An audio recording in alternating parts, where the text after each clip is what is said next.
So good afternoon, everybody. Welcome to the Integrate Professional Development webinar series. My name is David Blackstein, and I'm a senior advisor with the Association for Environmental Studies and Sciences, which is an interdisciplinary professional society for interdisciplinary faculty and students. I'm also part of the leadership team of Integrate, which is a project funded by the National Science Foundation and run through the Science Education Resource Center at Carleton College. So the Science Education Resource Center is the host or our home for this webinar series. The Resource Center also is the home base of the National Association of Geoscience Teachers, which is a professional society for geoscience educators, both in secondary education and post-secondary education. So Project Integrate is as I say, NSF-funded STEM talent expansion project that aims to promote faculty teaching about the Earth in the context of society. The two overarching goals of Integrate are to develop materials and curriculum that can be both adoptable and adaptable for faculty to increase Earth literacy, especially for undergraduates. And second, to increase both the numbers of students and the diversity of students in the geosciences, earth sciences, and environmental sciences and related fields to help develop a workforce that's capable of tackling the significant challenges that we have when it comes to environment and natural resources. So this webinar is part of a series that is supporting teaching with Integrate principles, using the materials that have been piloted and peer-reviewed and curated under Project Integrate. And there'll be a link to the Integrate website in the chat function. And I encourage you to take a look because it's a treasure trove of resources there. This semester, our webinars are emphasizing solutions to challenges of interdisciplinary teaching and learning, and especially around the cross-disciplinary earth, environmental, and sustainability programs. So they're a partnership of NAGT and the Association for Environmental Studies and Sciences. So we're going to be presenting, both look on the screen and in the chat box. There'll be a link to the webinar event page. You can see the slides. There'll be resources related to the presentation. And also this webinar is being recorded so that you and your colleagues will get a link. Anybody who's registered for this will get a link to the webinar, and you can share that with others if you want to share it. If you have questions along the way, you can type them into the chat box. To access the chat box, look for the control bar and click on chat. And we're going to leave your audio muted and leave your video off, and that will help us to get a good recording. So today we have two groups of speakers, one from Colorado State University's Geospatial Centroid, and they will explain what that is. And they proposed to do this webinar to talk about their work with students, especially with graduate students, and they made the great point that in their application that students can be a bridge between disciplines and to help the university connect to the community. And so we have presenting Melinda Latourie, who is the director of the Geospatial Centroid, and Sophia Lin, who is the associate director, we have, because the focus is students, so we have three master's students, Ned Mulder, Josh Revling, and Tabitha Coverly, I think. I'm sorry, I can't read my notes on this, who are all students at Colorado State.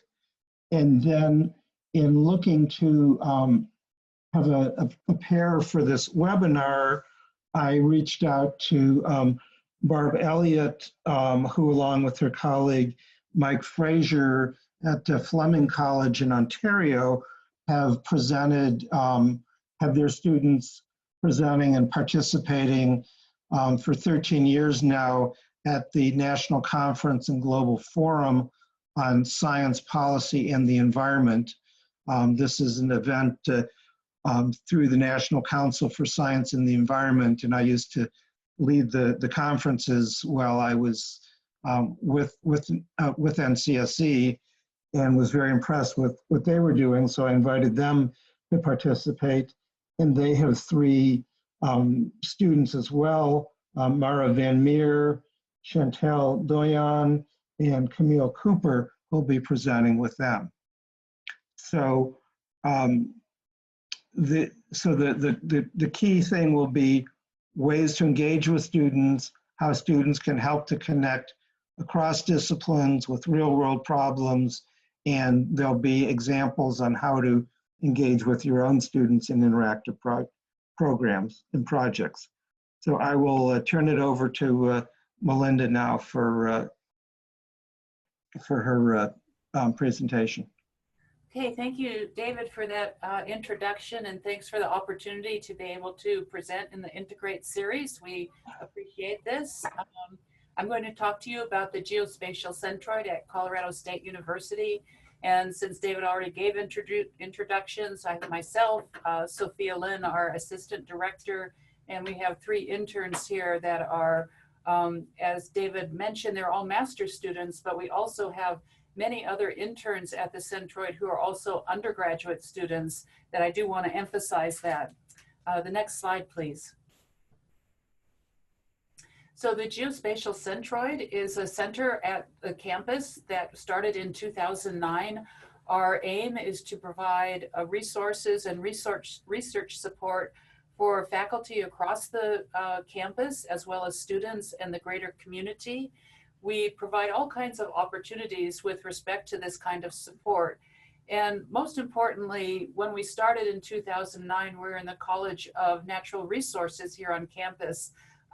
But after a number of years, we realized that being more centrally located would be really advantageous for not only ourselves, but for the campus as well. So we're now situated in the library where people can find us and come to us to ask questions and to be able to access our services. Next slide, please.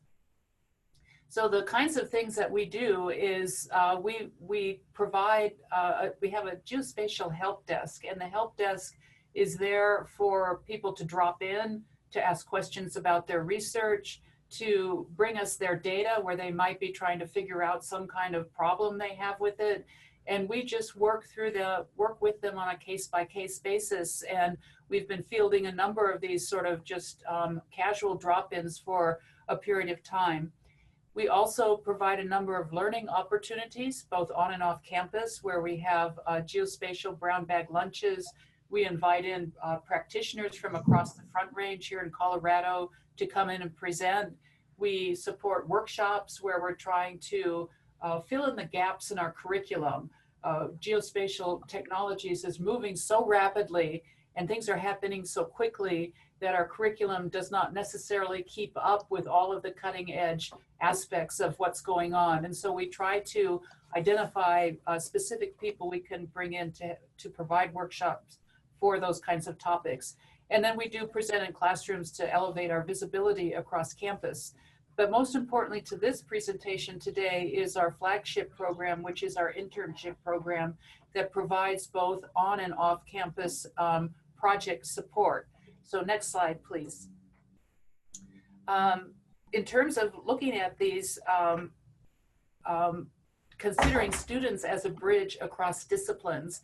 The role that they provide has to do with the geospatial technologies as a tool for integration across diverse types of data sets and across different disciplinary approaches.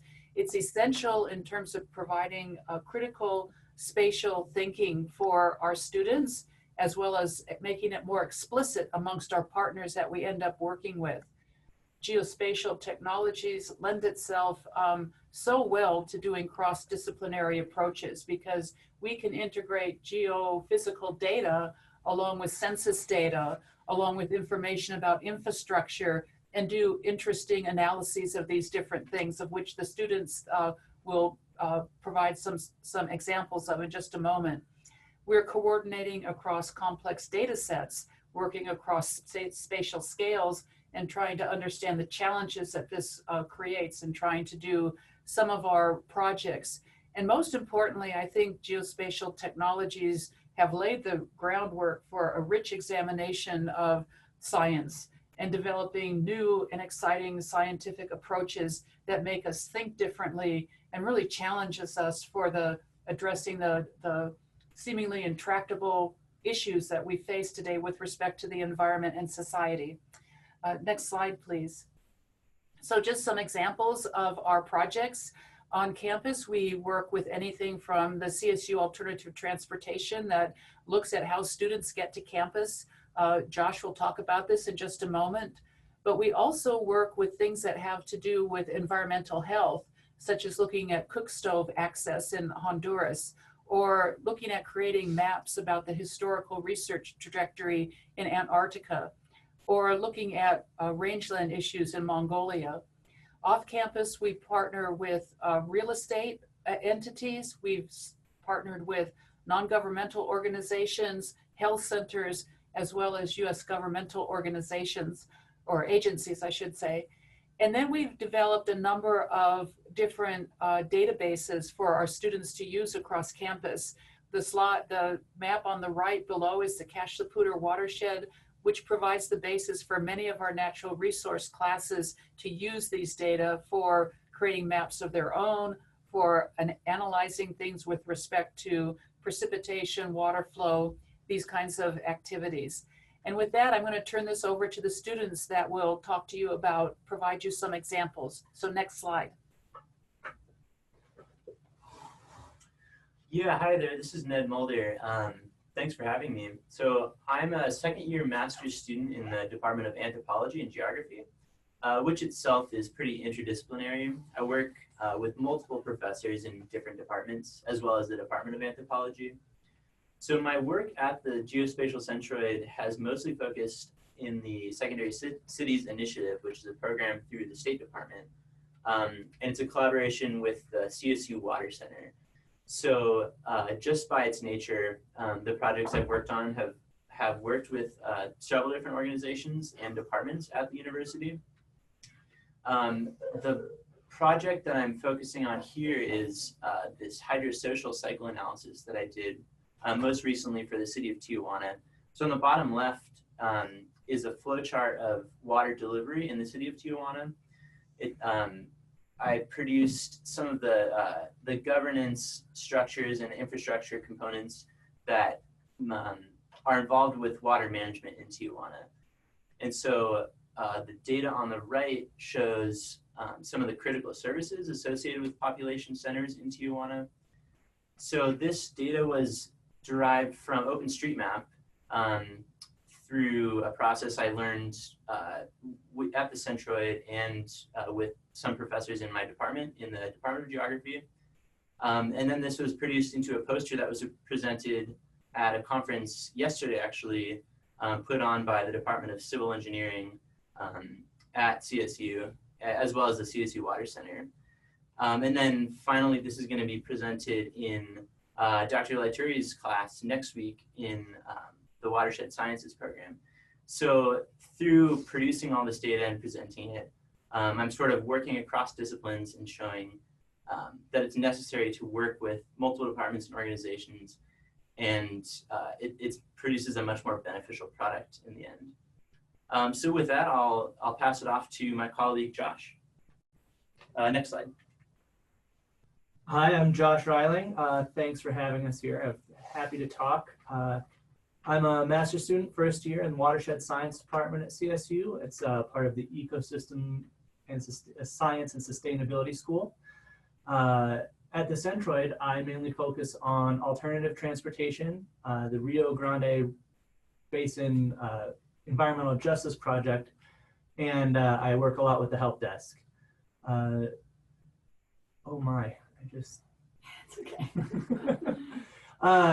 So with the alternative transit, Ned also does a lot with this. He does bicycle tickets and accidents, and myself, I work with the city bus data, and we process and analyze that data and kick it back to the transit planners at CSU to help drive a lot of the alternative transportation policy that they work towards, you know, where they place bus stops, where they have bike parking, myriad of other things. And then with the RGB, the Rio Grande project, we're building a geospatial database to better help identify and address environmental justice issues within the basin.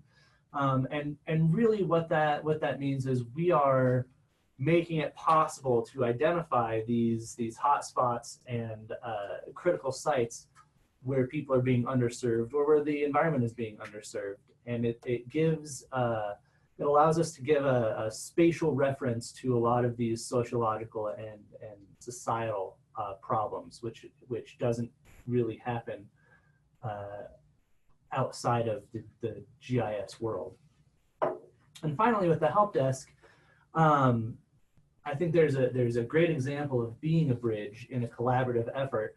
The last few weeks, I have seen a pair of PhD candidate students coming in and working with me in the Centroid for help with their research. But in the process of me helping each of them, they have actually started to collaborate and talk with each other.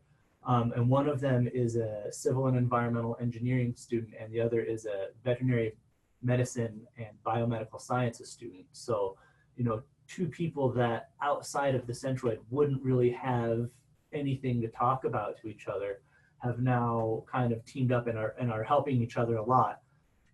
So you can see that on my slides on the left there is the civil engineering student. He is studying census block groups with housing affected by the Wabash 20-year floodplain. And on the right, a density map of cattle and buffalo holdings in Pakistan to be used for an immunization model that he's working on. So they seem rather disparate, but they actually have a lot of similarities in how the analyses are run and how they draw their conclusions. And with that, I will hand you over to Tabitha. Hi, thank you for having me. My name is Tabitha Covey. I am a master's candidate in horticulture and landscape architecture here at Colorado State University. And I'm also a Geospatial Centroid intern. I'm the newest intern of this group here. I began working with the Centroid in January, and I was charged with the task of working on the website as well as the National Western Center project. And the National Western Center project is in collaboration with the Institute for the Built Environment. And it's a project that is working towards developing a system of managing data for researchers across disciplines who are all working with spatial data around the National Western Center. And the National Western Center is a living lab that is being built in Denver. Well, it's being designed currently, and in the near future will be built. And not only have I had the opportunity to work with these researchers across disciplines at the university, but I've also had the immense opportunity to work with CSU leadership as well as other urban development professionals within the city of Denver. This has been This has helped me to expand my professional connections beyond the scope of the College of Ag, my home college. As well as, during my time with the Centroid, I became involved with the Calamos Community Mapping Project, which is a project in collaboration with Terra Silvestris Biological Field Station in Calamos, Greece. And through this project, we're doing community participatory mapping. And currently we're in the design phase of this project. And in a couple of months, we'll be heading to Calamos, Greece to implement our project. But in the meantime, we've been having Skype calls with the field station manager every other week. And we're already beginning our intercultural relationship and communication with the center. This is another way in which the Centroid helps facilitate the student as bridge experience here at CSU. So beyond that, I'm also working on the website redesign here at the Centroid, and we're in sort of a transition period with our website, and so because I've done some website redesign work before, I got tagged into that project. So with that, between that and the help desk, an email came through to Sophia, who fielded that email to me, and it was a gentleman who works with the Forest Service here at CSU who had a question about how to integrate a web map into a WordPress website. And through our communication, I was able to help him with some resources on that project. But in our interaction, he also helped me to expand my knowledge of web mapping, and I am immensely grateful for that product, really, in that experience. And so I get to serve as a bridge here at the Centroid and expand my professional development beyond anything I could have imagined in the last 3 months. So anyways, that's me, and thank you. And the next slide. Oh yeah. And I'd like to introduce Sophia Lynn, who is my boss. Hello, everyone. Yes, my name is Sophia Lynn. I'm the Assistant Director of the Centroid, and I manage the daily operations of the office and also the internship program. So in summary, I'll finish up our discussion here, but I wanted to tell you a little bit about the internship program itself, and then my thoughts on how we serve as a bridge on campus. So over the past years that the Centroid has been in existence, we've had over 90 interns pass through our doors. And they really do come from, I would say, nearly all of the colleges across campus, certainly representation from many, many departments. As a result of this, these students are coming in with some GIS background, that's what we require, but they are learning their GIS from professors in different departments. So one of them may have taken a GIS class in civil engineering, while others may have taken one in public health or in natural resources. So in each of those classes, there's usually a couple students that rise to the top and have interest in expanding their skills. So they can come to the Centroid and become interns, thereby enabling them to gain further skills, but not necessarily in their own discipline. So they can be assigned projects, as you've heard from our interns here today, they can be assigned projects that are quite different from what their interests may have originally been. So within our office itself, it's a very, very collaborative environment. Students, we're constantly calling out with questions, does anybody remember where this tool is, or how do I process this data? And so they, it provides a venue for that kind of collaboration. And then of course they can take that information and share it back to their home departments if that's pertinent. So similar to the on-campus connections that the Centroid interns have, we also, as others have mentioned, we take on off-campus projects too. So for instance, we have done a number of projects with US governmental agencies. For instance, one of our interns may be working on a project for the National Park Service. Another one might be working for US Fish and Wildlife Service. And those two large entities may not have direct connection amongst themselves, but through our interns learn about the policies and practices of one institution, and then they, or one agency, and then they, in some cases, that information may trickle up to another institution just because of the way the Centroid has been this place for connection. Finally, the last thing I just want to mention is how the Centroid has become a nexus for community development. I mean, community within CSU, but then also beyond. Many of our former Centroid interns choose to come back, to present, to share their information, to be conduits for the current interns for job opportunities, career advice. And so the interns themselves have created this quite nice community amongst themselves. So with all of that, we feel like the Centroid has become this unique stepping stone for students between their academic career and their futures.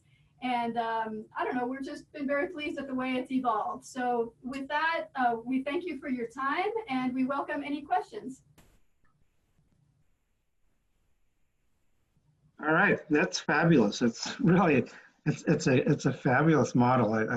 I mean, I was intrigued from the early description, but just hearing about it, this seems like it's wonderful. If anybody does have any questions, we just have a couple minutes now for questions. You could type them into the chat function. Otherwise, what we'll do is we'll go on to the next presentation and then come back to the, I guess just one question, sort of always the question about the funding. So how is the Centroid actually supported? Is it all central university funds, or participating departments kick in, or how do you keep yourselves and your infrastructure and your people going? That's a really good question. It's been a challenge over the past 10 years that we've been in place. A lot of the funds have come through my own research dollars to support projects in the center. Some of the funds have come through our partner projects that we do, where the internship oftentimes can fund themselves, because a partner with the National Park Service will come and say, we have a little bucket of money that we can use. We'd like to hire an intern, and we set up this relationship with them to then support that particular project. We have been able to get some support across our campus, but we do not have any centralized funding that says year to year we can be assured of this. So it's been a challenge. Yeah, that's the life of these, among the challenges of these interdisciplinary entities. But yeah, but I mean, it sounds like you're providing a great service to the university. So one would hope that you can raise awareness of your senior administrators and have them put some line money for you as well.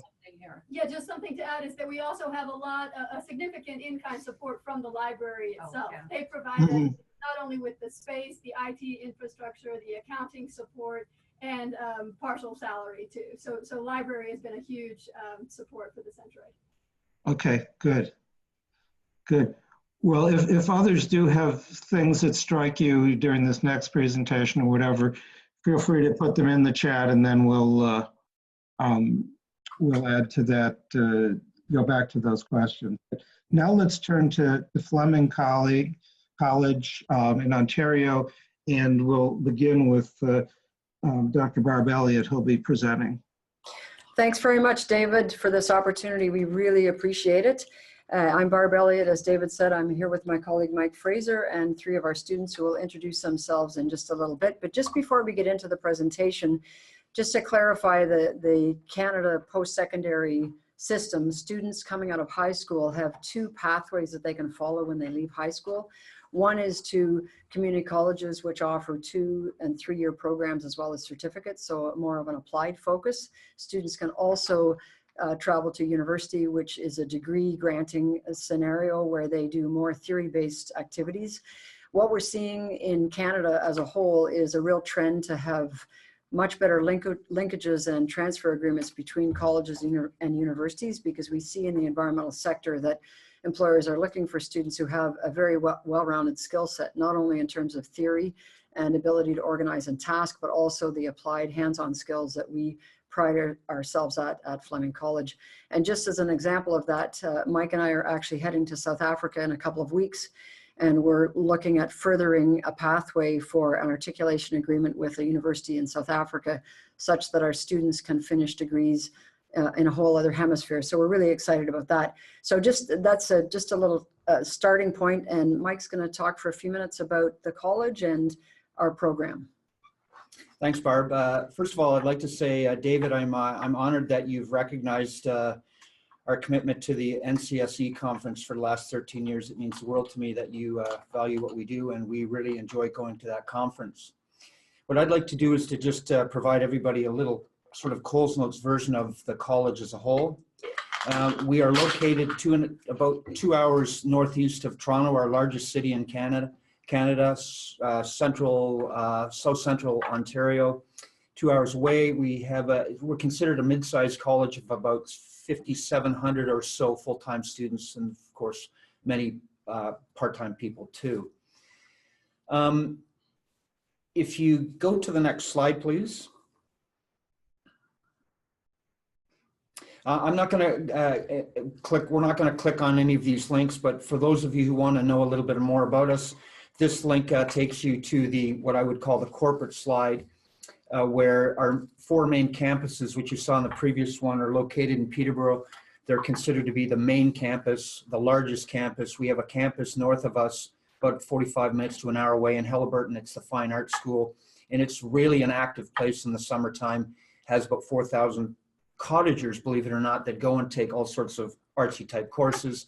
We have a small campus in Coburg on our main artery coming out of Toronto, but we're located in Lindsay, Ontario, the School of Environmental and Natural Resource Science. It's known across our country as producing the top environmental graduates in Canada. So if you want to visit the corporate site, you can do that on your own. The next slide that you've brought on the screen is our campus-specific site.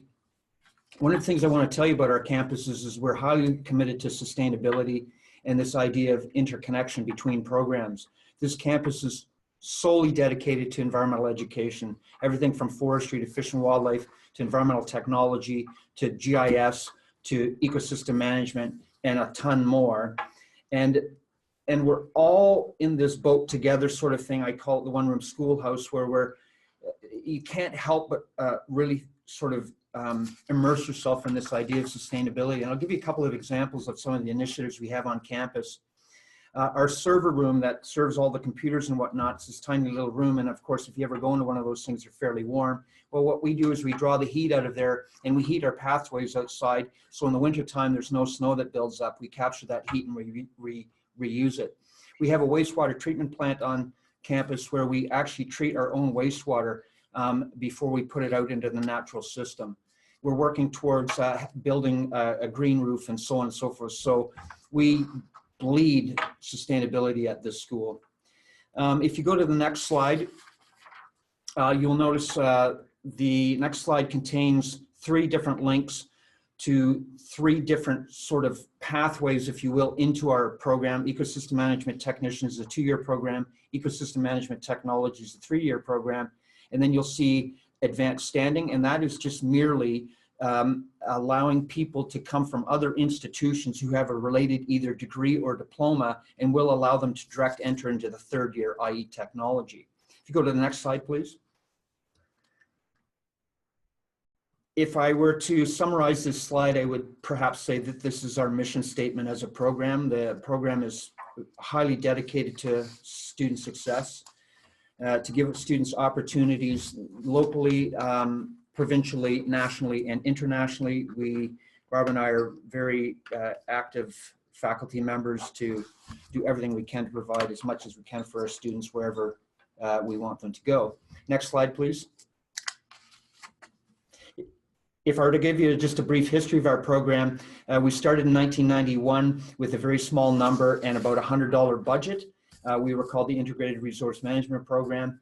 You can see that we've changed our name in 2000, and we are now one of the largest programs at the campus. We're now called Ecosystem Management, and we produced our first graduates in '95.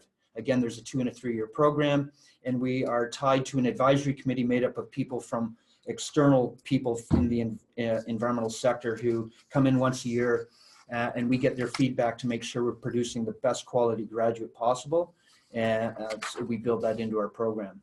Unfortunately, I have to step out. I have a class that I have to go to, but once again, I'd like to say thank you to all of you for listening, and to David especially for welcoming us to this.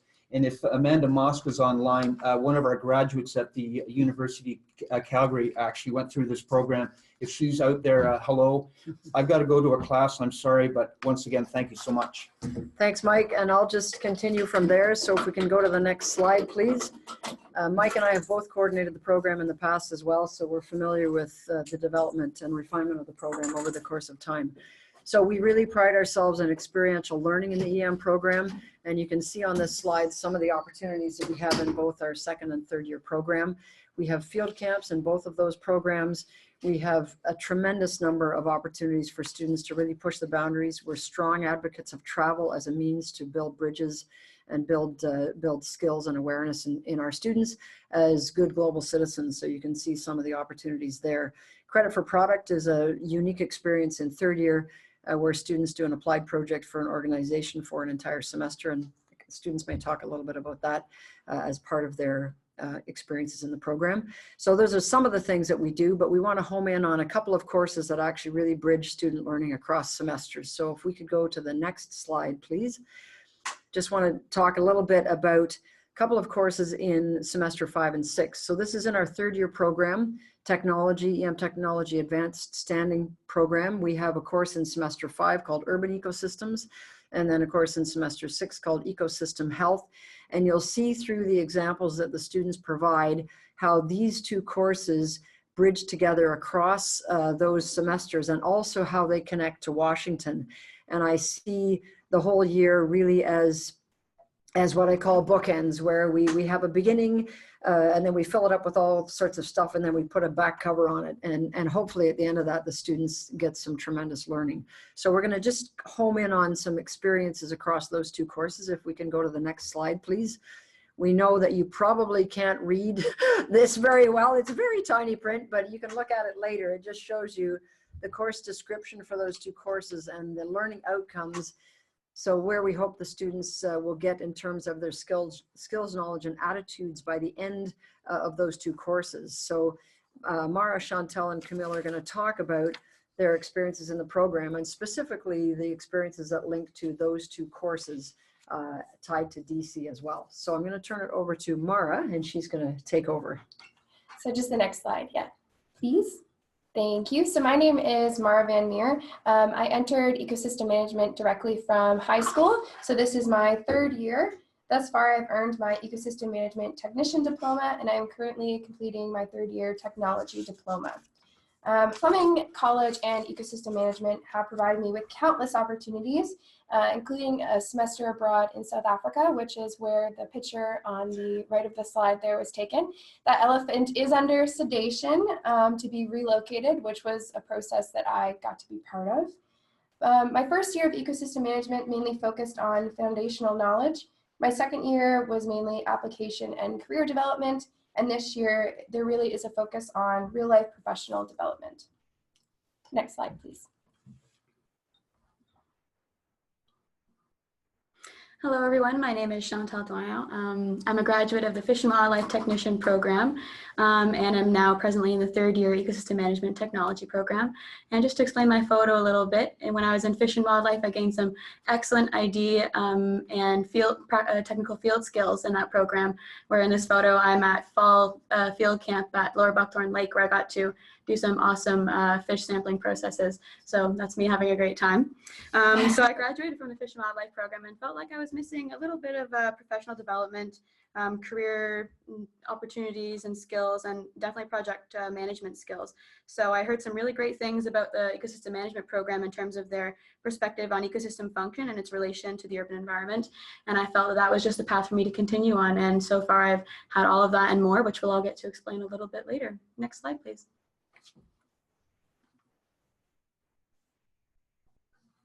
Hi everyone, I'm Camille Cooper and I am a direct entry student into the Ecosystem Management program. A couple years ago, I graduated from the University of Ottawa with my Bachelor of Science in Environmental Sciences.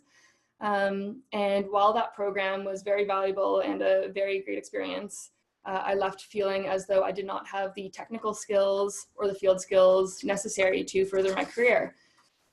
So with the desire to get my hands dirty, I headed north into the northern boreal forest of Ontario to do some reforestation work, which is where the photo on the right was taken. And through that experience, I actually heard about Fleming College and the Ecosystem Management program in specific. And I decided to give it a go. And before entering the third year, I did a 1-week boot camp, which was geared towards university students who didn't have those field skills. So we went over a lot of different soil identification, some tree and shrub identification, and just to make sure we were up to par with the rest of the students. Next slide, please. So this slide here is just to give you guys an overview of the Ecosystem Management Program and its relationship with the Washington, D.C. Conference. So the Washington, D.C. Conference is an annual trip that all Ecosystem Management Technology students have the opportunity to partake in. To date, we have had 13 successful trips to Washington to attend the NCSE conference. Of that, over those years, 450 to 500 students have attended the conference and been successful and really enjoyed their trip. Several student teams present posters at the conference as well, which is something that we'll discuss in later slides. Several students are also selected as volunteers at the conference, I myself being one of them, where I assisted the organization committee in registration tasks, session monitoring, wayfinding, etc. And those skills were extremely valuable in helping the system management class put on their own conference later in the year, which we'll explain in later slides as well.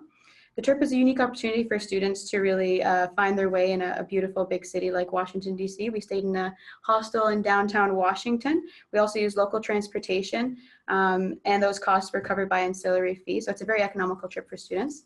The trip is connected to multiple courses in the program, as we touched on previously. To note a few would be the Sustainability at Work course and the Ecosystem Health course. And students are also required to network at the conference. So they have to acquire a certain number of business cards, do some summaries on some sessions that they attend, and analyze the representation of different sectors at the conference. And these are all excellent opportunities for students to build confidence, networking skills, and career development skills. Next slide, please.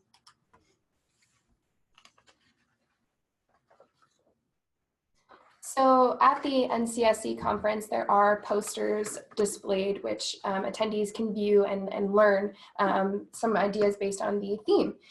So as part of our an option for a major project in our urban ecosystems course in the fall, students have the option to form in groups of 4 or 5 to bring their own poster to the conference. So this was a process. We had to send an abstract to DC to get approved prior to bringing our posters, but after that abstract is approved, we worked in our student teams full of diverse skills and passions to create the poster. So at this past year's conference, the theme was resilient infrastructure, and we had 7 posters that presented at the NCSE conference in 2019. Next slide, please. So here you can see 2 of our peers presenting their poster at this year's conference. And I think I can speak on behalf of all of these students who presented posters at the conference when I say that we were quite nervous about presenting to professional researchers and experts in the environmental field, thinking that our research would be rejected by them.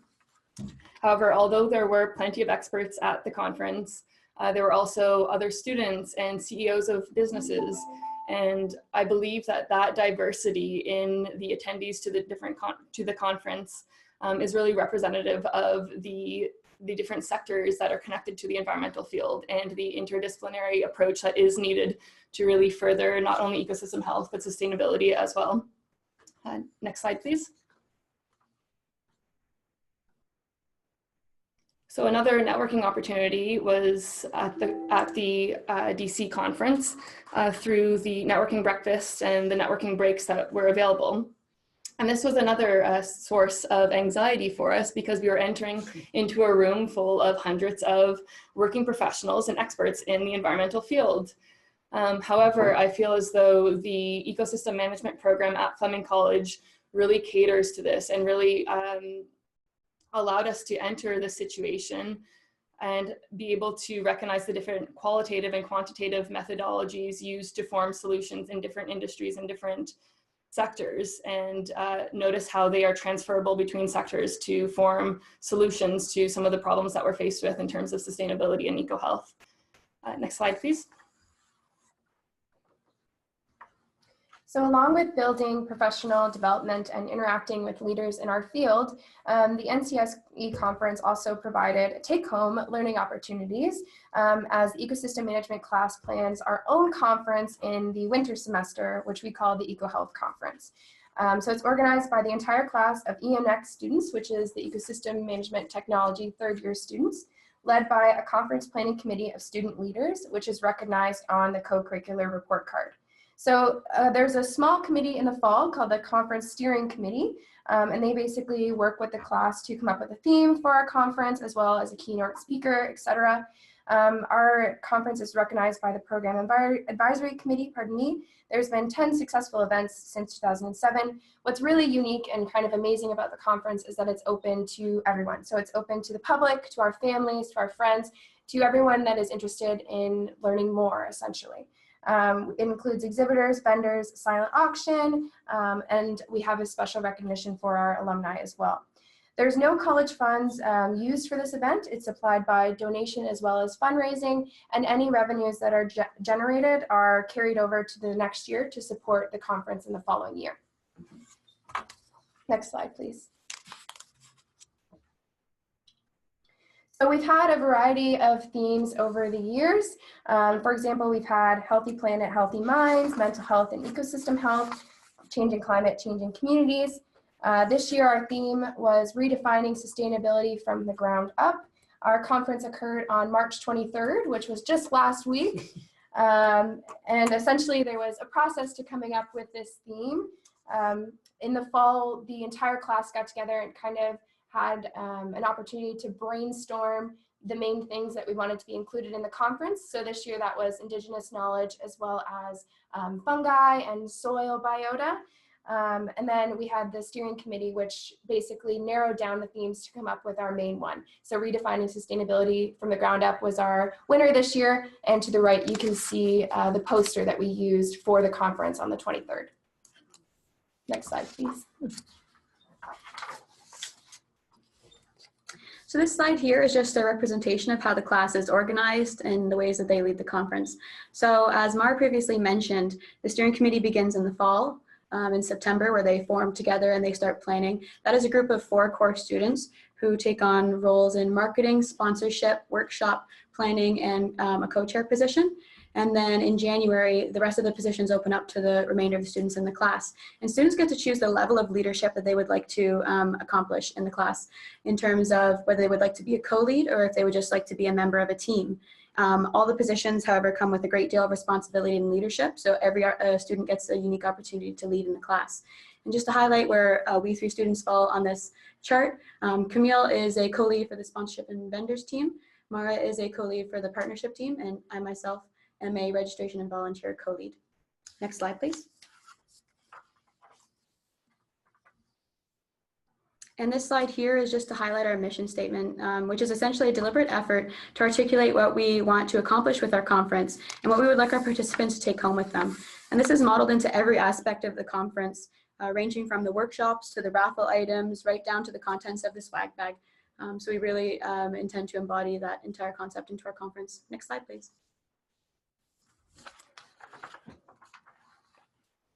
So drawing on our experience at the DC conference, we were really inspired by the interdisciplinary approach that was taken to incorporate different sectors into the seminars and the learning sessions that were available. So we really wanted to use that towards our workshops as well. So pictured here are 3 examples of 7 workshops that we had. There is Braden's Believe It or Not, which focused on biodiversity of insects and their role as biological control agents. Campus as a Living Lab focused on exploring the sustainable initiatives across campus. And the Ecosystem in a Jar workshop focused on the interconnectedness between living and non-living components of an ecosystem and how that can be incorporated into the urban environment. And also, just not pictured here, but we had an Indigenous workshop looking at the Anishinaabe perspective of environmental science and eco-health. So overall, we tried to have a really good representation of not only our program, but of the multidisciplinary approach that Fleming College has. Next slide, please. So pictured here, you can see a wonderful photo of our very tight-knit class of 47 students. And it really represents a great team. And I think looking at each individual in this photo, I can pinpoint an individual interest or an area, focused area that they are interested in. And I think these interests are very representative of the mosaic of different disciplines that are needed to further sustainability and eco-health in the future. And whether it's GIS, a study on polar regions, or benthics, I feel as though every day I'm going to school with an advisory committee rather than just going to school alone to get a personal degree. And I think that in itself is one of the most valuable parts of this program, that we are a very strong team. I would also say, going off of that, Camille, that's excellent insight for sure. Through this program, we've also gotten a great deal of professional career development experience as being a conference delegate in Washington, hosting our own conference and being co-leads at the EcoHealth Conference, hosted by our own ecosystem management technology students. We've also developed a great deal of project management experience. We've had amazing opportunities to network with program graduates and go out on field days, get to work with these graduates and understand where they went after leaving Fleming College and how their careers have developed and how we can apply those skills to our own career development. We also have developed countless new perspectives on ecosystem function and its relation to the urban environment through resilient infrastructure, urban planning and green planning, project management again. And above all, I'd like to highlight the faculty. They're not just here to teach us the course material. They're really here to make sure that we have the most up-to-date education. They share their knowledge and passions with us and really want to be in a connected relationship with us on an individual level and not just a teacher to student level. And they're really invested in our individual success, in our careers, and our lifelong goals. The reason that I chose EM in the first place is because it really is a Neapolitan program with aspects of both fish and wildlife and forestry. Along with that, the program includes multiple opportunities for travel, which as a student is a once-in-a-lifetime opportunity, really, to study abroad. And the growth that comes from that is phenomenal. Not only have we learned professionalism throughout this year in particular, but we've also had the opportunity to work with external organizations through our Credit for Product class. This is amazing because it is real field work and real experience that we can put on our resumes and that will aid us in our career, which is starting really soon. Well, the main thing I want to kind of get across about EM is that we really are a family. And Barbara Elliott said in my first year of college that if you want to go far, go together. And that truly, truly is something that we all take to heart. Next slide, please. Thanks, Mara. So I know we're running out of time, so I will just finish this up really quickly. And these are just reflections from the faculty point of view in terms of lessons learned and recommendations to those of you who are maybe wondering about doing these things. And definitely, these are risks in terms of, taking on a new challenge and working on some of these big picture things with students. But every year it's magic. So you set the bar high, students will meet it and exceed it. and students, encouraging them to go beyond their comfort zones in a safe environment, which is a college experience. They take those risks and they don't fall too far. And it's just a wonderful opportunity for those students to do that. They do have to own the project though. It has to be theirs. It has to be their ideas and their initiative. They have to do that. And we support them along the way. Experiences that they need in the workforce come from these kind of experiential learning opportunities, asking people for money, running minutes, taking meeting minutes, and all those pieces that might not seem directly relevant, but are huge in the workforce of today. And really sharing the success with others in the college is a great way to solidify and sustain the activities. And we've also found that engaging the senior leadership to the extent of bringing them along to Washington and to South Africa and to Costa Rica and to all these places really helps establish your cause and maintain that sustainability for the future. So thanks, ladies, for that great stuff. So I know we're wrapping up, so we'll stop there, and if people have questions, we'll happily answer them. Thank you. Both of these are just really inspiring, and I thank each and all of you for sharing your experiences with us. Two very different situations, but with the common theme of showing what students can do given a little bit of opportunity and guidance. And I think it's self-evident really with the presentations, especially hearing from the students about what how they've enriched their experiences, and I think also the message from the faculty members of how the students' enriched experiences has benefited the whole institutions in terms of their partnerships.